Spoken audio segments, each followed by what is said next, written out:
Lu tahu kan seberapa menyeramkan bentukannya leak?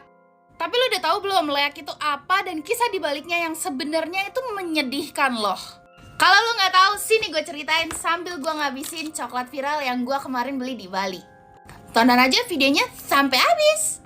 Ini udah tinggal segini coy, padahal buat ngonten, tapi udah diserbu semua sama saudara gue. Bismillah.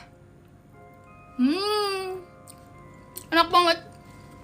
Jadi leak itu tuh merupakan salah satu makhluk jelmaan yang udah dipercaya di Bali guys. Arti dari leak sendiri ini tuh penyihir jahat. Ini ada hubungannya sama latar belakang kisahnya leak yang nanti gue ceritain. Tonton aja videonya sampai habis.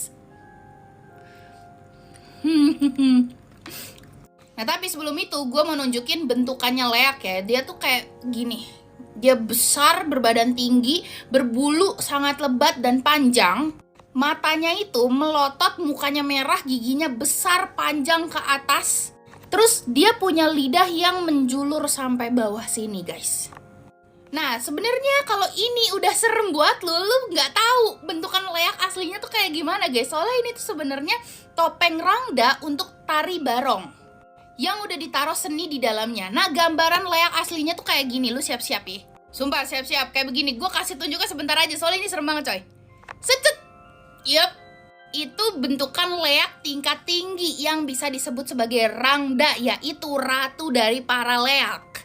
Nah, tingkatan leak itu ada 3 guys. Ada tingkatan yang paling tinggi, terus juga ada tengah dan juga yang rendah. Nah, yang tengah dan rendah ini tuh bisa berubah menjadi hewan guys, kayak kera dan babi. Terus juga ada yang bisa berubah jadi bola api. Jadi nggak semua leak itu bentukannya kayak kayak gitu, nggak. Itu cuma tingkatan leak yang paling tinggi gitu. Nah kalau lu masih bingung kayak leak itu hantu atau bukan sih? Bukan, leak itu adalah ilmu yang bisa dipelajari oleh manusia.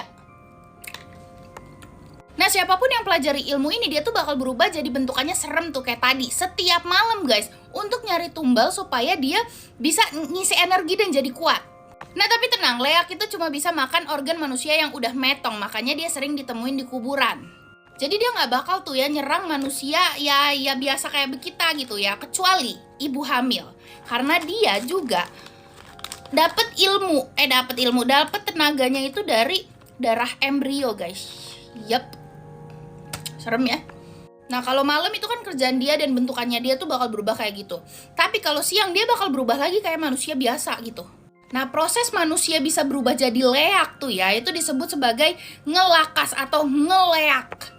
Terus kenapa sih orang pengen punya ilmu leak? Karena itu orang-orang yang mempelajari ilmu leak biasanya dia bakal kuat, kebal, dan bisa ngelakuin apapun yang dia mau. Asalkan